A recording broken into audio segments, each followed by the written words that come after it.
Llegando al último bloque del programa y decíamos entonces, Claudio, que íbamos a ver si se necesitaba hacer un programa de shock o no, ¿verdad? O sea, o si debería ser algo más paulatino en el tiempo, pero ¿tiene que hacerse un ajuste importante en el próximo gobierno o tú crees que la van a poder pasar de una manera más fácil como la pasó este gobierno, entre comillas, porque tuvo cualquier cantidad de financiamiento y cualquier capacidad de colocar en mercados internacionales y que además le prestaran el Banco Mundial, el BID, más de 2.500 millones de dólares es lo que recibió este gobierno en préstamos internacionales en el total, ¿verdad? Y más ingresos tributarios también. Y más ingresos tributarios además, ¿no? Mira, primero que nada, la situación es tan grave que hacer un ajuste va a haber que hacer un ajuste.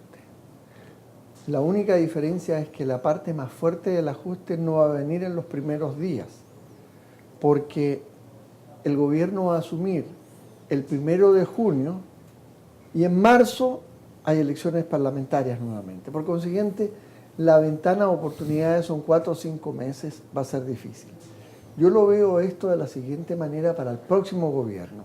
Es similar a cuando una familia compra una casa. Si la casa es nueva, si la economía está bien y todo está en orden, si la casa es nueva, tú puedes llegar a colocar los cuadros en la pared, a discutir con la señora si el sofá lo colocas aquí o lo colocas al otro lado. Ningún problema. Pero cuando tú te compras una casa vieja que está derruida, la situación de la economía en El Salvador y la fiscal, no te puedes mudar porque primero tienes que cambiar la cañería, tienes que cambiar los inodoros, tienes el sistema eléctrico. Entonces, perdóname, tú inviertes una cantidad de tiempo grande en dejar habitable la casa. Los primeros 2 años de gobierno, para pasar de las elecciones del 2015, va a ser para poner la casa en orden. En la parte economía tienen que llegar a un acuerdo, gobierno con empresarios, porque los que hacen crecer la economía y los que generan empleo, los únicos que generan empleo son los empresarios. El gobierno no genera empleos, el gobierno da empleos que los paga con los impuestos que pagan empresarios y trabajadores. Así que vamos por parte. Por consiguiente, primero es cómo estimular el crecimiento económico. Segundo, el déficit fiscal se puede reducir simplemente o aumentando los ingresos tributarios o reduciendo el gasto o una combinación de los dos. Este gobierno ha aumentado en forma muy eficiente y es lo único que ha hecho bien, es aumentar la recaudación tributaria. Todavía podemos discutir si hay espacio para algo más, pero van a seguir trabajando en esa parte. Pero por el lado del gasto no ha hecho nada. Entonces ahí tenemos un problema muy grande a solucionar y ese tiende a tener costo político. Por eso digo que antes de las elecciones de diputados, el 2015, nada, de ahí para adelante sí. Eso nos está exigiendo que haya un acuerdo, como por lo menos tomar toda la deuda de corto plazo, que son las LETES, y a lo mejor agregarle alguna cantidad de la deuda de proveedores. Entonces estamos hablando de unos 1.400, 1.500 millones de dólares que tendríamos que colocar de deuda si es que se mantiene, como tú muy bien lo decías, la liquidez internacional. Porque si no lo hay, despídanse, porque eso no va a existir. Si no se da eso, es una vuelta súbita a la realidad. Y la vuelta súbita a la realidad es la siguiente. Los uniformes y zapatos están financiados con préstamos. El subsidio del gas está financiado con préstamos. El subsidio al transporte en buena parte está financiado por préstamos. Las pensiones sociales a la gente más pobre está financiado con préstamos. Y si no hay más préstamos y no hay presupuesto, ¿de a dónde pecatas meas si no es de la sacristía? Señores, se acabó esto. No es que uno esté a favor o en contra de todos estos beneficios sociales. Es que habría que ver qué otra cosa se recorta si usted quiere mantener estos servicios sociales. Pero no da más. Entonces, claramente, shock de inicio, tratamiento shock de inicio, va a ser difícil salvo que esto lo empuje la situación internacional, que no haya la suficiente liquidez, que no es una utopía, se ve muy lejos en este momento, pero mañana puedo tener que se destape la crisis en Europa y en ese mismo momento se seca el mercado. Definitivamente. ¿Y tú, Waldo, cómo crees que va a ser la situación del próximo gobierno? ¿Crees que la va a poder prolongar la solución o crees que va a tener que ser más a corto plazo a la entrada? ¿Y cómo ves la situación de liquidez internacional? Pues le va a permitir la situación internacional al gobierno que postergue, se ajuste y llegue a las elecciones o no. Mira, Luis, ese escenario es bastante incierto, digamos, de cómo la liquidez internacional le va a permitir al gobierno continuar financiando sus operaciones. Y por eso, porque eso es incierto, lo que sí es cierto es lo que podemos hacer como país.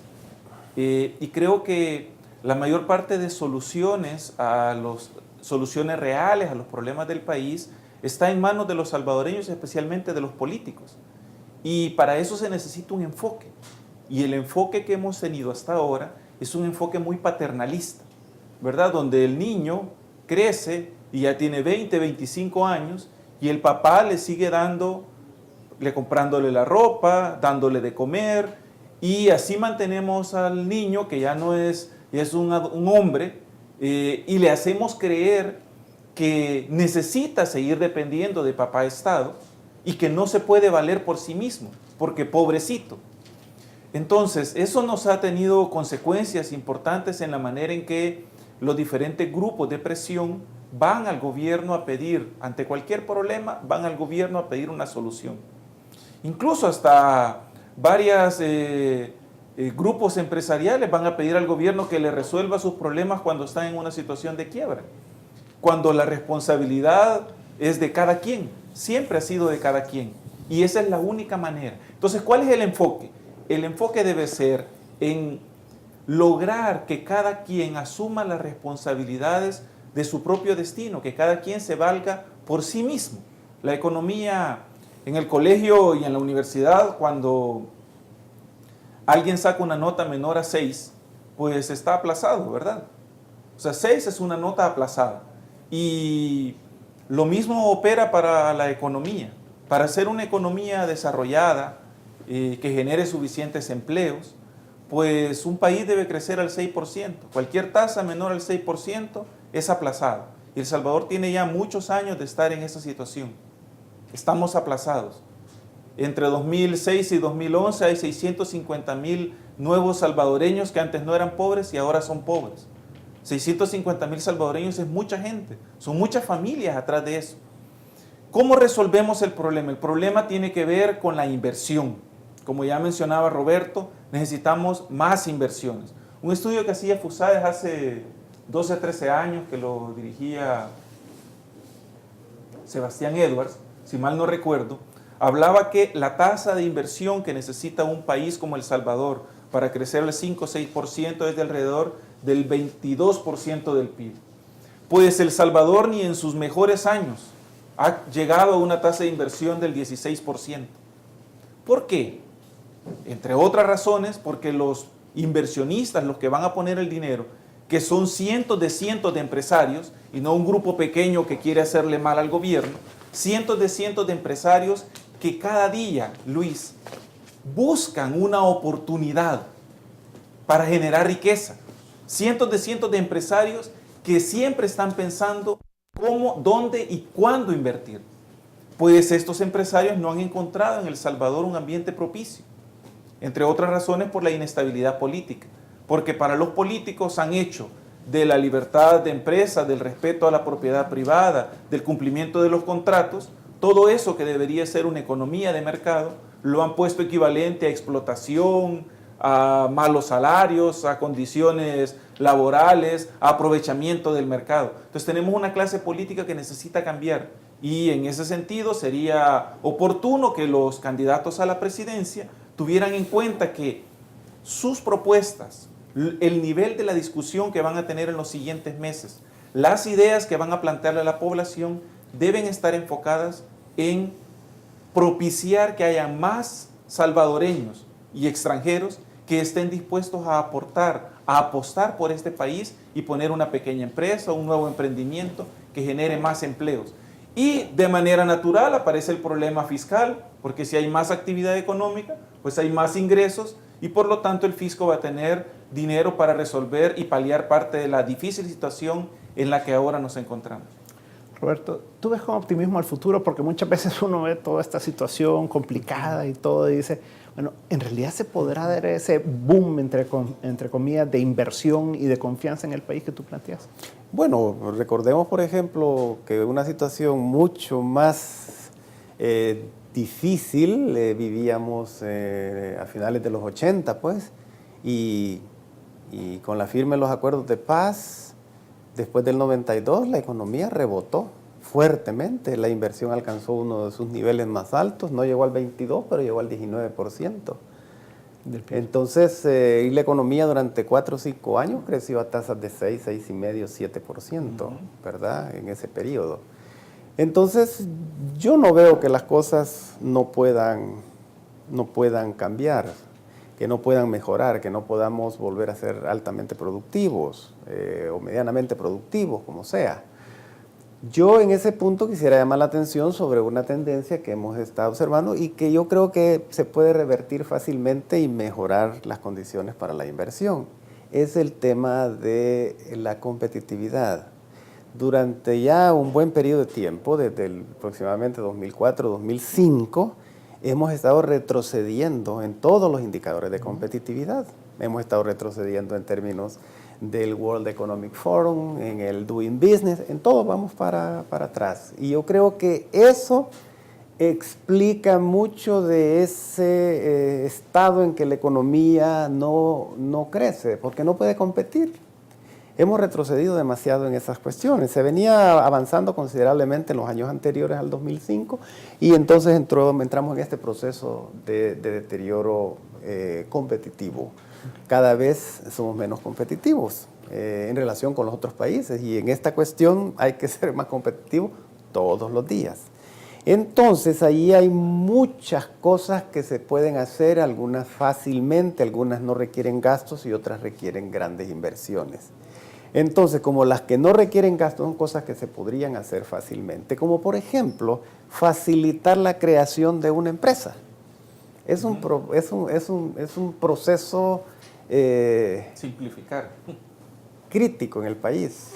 Toda la tramitología es un problema crítico. Entonces, esas son cosas que se pueden mejorar sin muchas erogaciones de gastos del gobierno. Sin embargo, hay otras en donde sí se necesitan inversiones importantes. Todo lo que tiene que ver con los retrocesos que hemos tenido en infraestructura, en problemas en relación con carreteras deterioradas, nuevos caminos que necesitan, inversiones en energía eléctrica, el Puerto La Unión, Puerto La Unión que está ahí embancado, etcétera. Entonces hay una serie de inversiones que requieren gasto público. Como ya vimos anteriormente, en los bloques anteriores, no hay problema. El gobierno más bien tiene que empezar a ver cómo ahorra, cómo recorta gastos. No puede uno pensar de que el gobierno va a salir a invertir mucho, pero ahí está la figura de los asocios públicos-privados, que lo hagan los privados, con una buena regulación, con una eficiencia y efectividad de los contratos que se elaboren para evitar problemas posteriores. Pero yo creo que esa es una solución muy práctica, dejar que todas esas obras de infraestructura que podrían mejorar la competitividad del país, que podrían hacer crecer la economía, las haga el sector privado. Sobre todo que hablamos que hay liquidez internacional, que se aproveche eso, que se hagan inversiones, el sector privado y el gobierno que asuma su rol de regular efectiva y eficientemente los contratos de asocios públicos privados. Pero no deberíamos de tenerle miedo a eso, porque eso es lo único que podría sustituir la inversión privada pública que se necesita y que el gobierno no está en condiciones de hacerlo. Pues muchas gracias a los tres. La verdad que quedan bien planteadas las ideas ahí. Vamos a resumir en que la situación es complicada, la situación no es nada fácil, el próximo gobierno va a recibir una situación muy difícil, sea quien sea, del partido político que sea, pero hay esperanzas. O sea, yo creo que lo importante que debemos de ver es que sí se puede resolver los problemas del país. Estuvimos, ya lo decía Roberto, en una situación muy difícil al final de los 80s, a principios de los 90s, vino un boom de confianza. ¿Por qué? Porque se hicieron las cosas de una manera diferente, se logró la paz y se logró generar esa confianza. Pues eso es lo que necesitamos ahora. Lo que necesitamos es que el próximo gobierno pueda generar esa confianza, que pueda venir inversión significativa de nacionales y extranjeros. Ahí están los socios público-privados que puede darles empuje al país. Entre otras cosas, está también el Asocio para el Crecimiento, está Fomilenio 2, con todo el corredor y más allá del dinero que venga, pues todo el corredor del Pacífico, del litoral que se puede hacer. O sea, hay muchas cosas que se pueden hacer, pero lo importante es que dejemos de hacer lo que estamos haciendo mal y que pasemos a hacerlo bien y que los próximos candidatos a la presidencia pues se enfoquen en eso para poder ir resolviendo los problemas del país. Así que muchas gracias por habernos acompañado y nos veremos el próximo domingo si el Señor así lo permite. Muy buenas noches.